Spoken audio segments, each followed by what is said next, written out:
रडू येतंय? तू तर मला चॅलेंज दिलं होतं ना, मी गोपाळशीच लग्न करणार. ही बघ, आज त्यांच्याच नावाची हळद माझ्या अंगाला लागली. बघ. तुला काय वाटलं मी हारले? मी हारत नसत्या. सोड, दुखताय माझी. सोड ना, सोड.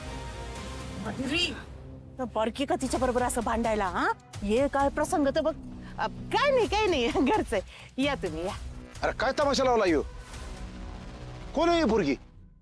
अहो तुम्ही नका तिच्याकडे लक्ष देऊ. ते काय ना, लहानपणी भांडी कुंडी खेळायचे ना, तेव्हा माधुरीन गोपाळ नवरा बायको व्हायची. तर तिला अजून बी वाटतंय का गोपाळच तिचा नवरा आहे. आपण ते तिला कळायला पाहिजे ना. हा नादा नाही आता. लालीन गोपाळचं एकदा लग्न झालं ना तर समजेल आपोआप.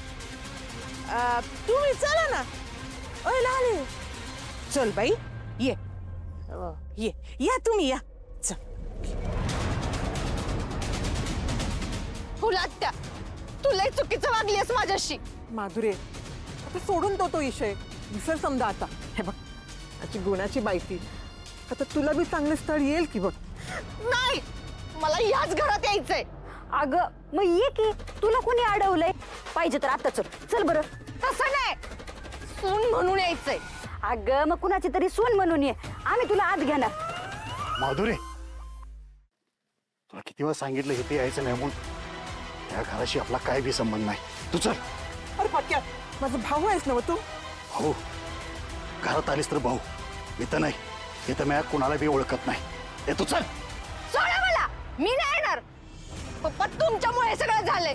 तुम्ही जर या घराशी नीट वागला असता ना, तर आज माझं लगीन झालं असतं. आता मला तिथं हळद लागली असती. तुम्ही माझ्या लवचं मर्डर केलं.